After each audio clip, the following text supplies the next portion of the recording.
Hey everyone, Piano Man Chuck here.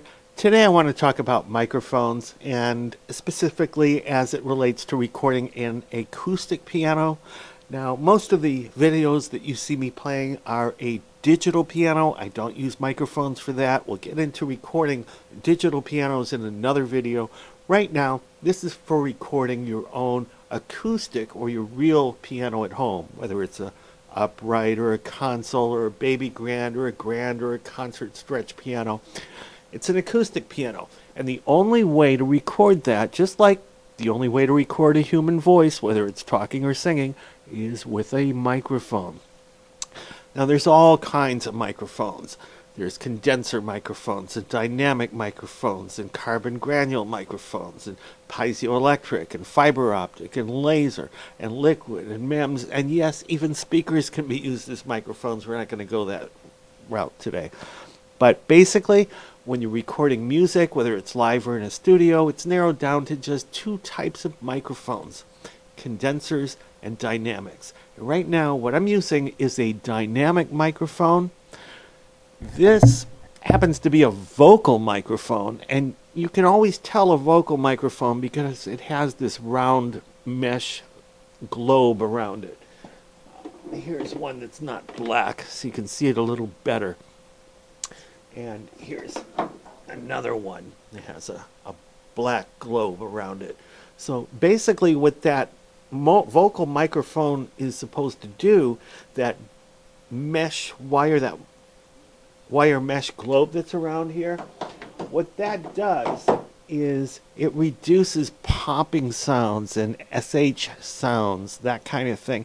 Now, if you were to hold your hand by your mouth and start reciting the alphabet, when you get to the second letter, B, A, B, you can feel that B coming from your mouth and hitting your fingers. And you keep going, and the next one that you're going to feel louder than the rest are F. And if you keep going, when you hit P, you're really going to hear that P. So when you're using a regular microphone, that P is going to pop. And it's going to sound terrible. And the same thing with the SHs. So vocal microphones with that wire mesh globe screen around it, and usually it has some foam on the inside too, will reduce or eliminate that popping sound and that SH sound. So that's what vocal microphones are for. But general purpose microphones, and again, I said we're going to narrow it down to two: condensers and dynamics. The Shure SM57, the most popular microphone in the world. You would be hard pressed to find any recording studio in the world that doesn't have a few of these. They run about $99 a piece, US. It is a general purpose recording microphone. It records everything from your voice to drums to musical instruments. And being a dynamic microphone, it's even been used as a hammer. You know, when you don't have a hammer at some kind of venue and you need to use a hammer, this doubles as that. It is so stable, so secure. It gives you really huge recording quality. It's been around for so long. I highly recommend getting a pair of Shure SM57s if you have the means of recording it to something. Now, these Shure SM57s, in fact, microphones have what's called a recording pattern. And what we want to do is focus on a recording pattern that's called cardioid. C-A-R-D-I-O-D. And if you take off the D, it spells cardio. Cardio meaning heart. And the reason for cardio meaning heart, the recording pattern is heart-shaped. It records what's in front of it a little bit to the sides and rejects everything to the rear. And that's important because when you're recording multiple instruments, you want to record just the instrument the mic is aimed at, nothing else, or you're going to pick up all those other instruments and it makes it hard to mix it down. We'll get into that in another video. But right now, know that the Shure SM57, the most popular general microphone in the world, Highly recommended. You can do anything with this. You can record your piano and so on and so forth. In fact, when you're recording piano, you probably want a pair so you can get the stereo effect. And of course, you can put one above the bass strings, one above the treble strings. And of course, you're not going to be holding this. You have microphone stands and microphone holders that go onto those stands, and you can position that to wherever you want. And of course, the cables to go to whatever you're recording it to. So, but the most precise recording stereo pattern is an XY pattern, where the mics are placed like this in an XY position. So this one picks up what's on the left, this one picks up on the right. Remember, we talked about cardioids, so each is going to reject what's behind it and so forth. You're going to get a great recording with this pattern. And as far as placement, if you're using a grand piano where the lid opens up, it's a little bit easier to place one mic near the bass and another near the treble and so forth. Or if you're using an XY position, somewhere in the middle and so on and so forth. You're going to experiment with that to find out what the best position for the mics are. But there's another type of mic besides these general purpose dynamic mics. It's called condenser mics. It's the type of recording mechanism that it uses. It uses external power, unlike these. You just hook it up to a cord, and that cord hooks up to your recording source. But condenser mics give you a little bit better quality when you're working with strings, string instruments, piano being no exception, or violins, or the higher frequencies such as that produced by drum, hi-hats, or cymbals. Everything else, in fact, drums are usually recorded with the Shure SM57. Now, as far as vocal mics are concerned, the Shure SM58, which is basically similar to a SM57, but with a globe wire mesh around it. In fact, this is not a Shure SM58, but it's similar. If you take this off the globe, you'll see the microphone capsule here. And if you take off, if you could somehow take this off, you'll see the same thing with a Shure SM57. Now, here's a little trick. This happens to be a Samson R11. You can pick these up for about $20, even less. These are just like the Shure SM58s. And in fact, a lot of venues use these because they're so close and they're so cheap compared to the SM58s.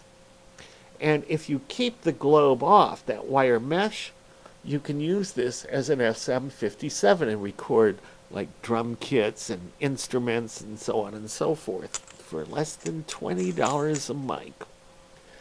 All right. Now, beyond the scope of this video, we're only talking about mics.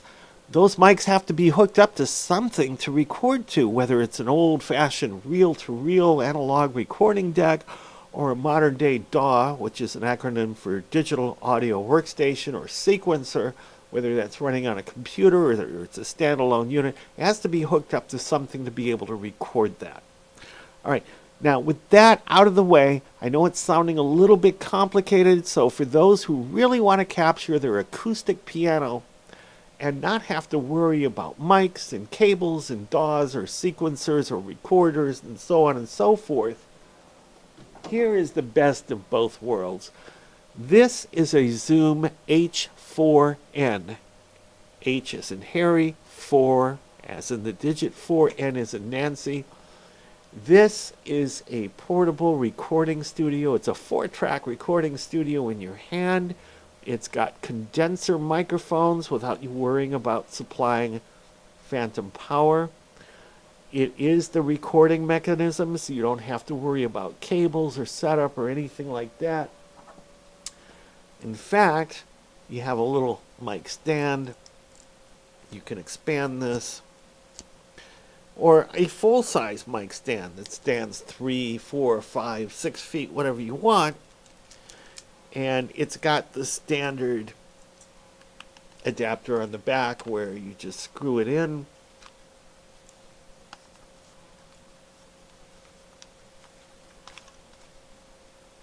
Okay. Now these are condenser microphones, as I just mentioned. So they have their own phantom power supply from this unit. And you can set it down wherever you want to get that perfect recording. You want to do it on the floor. You don't want to set this on the piano itself because you're going to get vibrations and that's going to screw up your recording. So you're going to set this on the floor if you can. So you're going to get a stand that of course has 3-foot legs or higher. And it's already in that 90-degree XY position that I was talking about. And you just want to get it somewhere towards the middle of the piano where the mics pick up. This one picks up the lower or bass register. This one picks up the higher or treble and mid-range register. You will get excellent recordings out of this. This is something like $200. You could probably pick it up for less used. I'm not sure if they make this anymore. They still sell it. They have a replacement called the H6, which, has a color screen, which you don't really need. It's got interchangeable mics, which you don't really need. This does everything. And if you want to use your own microphones instead of these, it's got inputs here for 2 separate microphones as well. And when you're done recording, it's as simple as turning it on, hitting record, and playing, going for it. And when you're done with all that, you simply take out the SD card that it's recording to, hook that into your computer, it's WAV files, upload that to YouTube or whatever you want, and you are done. And of course, if you've done video along with it, then that's a whole other story. You need some other software to mix the video with the audio. But whenever you're recording an acoustic piano, please do not record the audio track on your camera. Your video cam has the worst possible mic in the world. Professional mics, minimum, use one of these. Okay, so that's a short introduction to recording, and I hope that's helped you out just a little bit.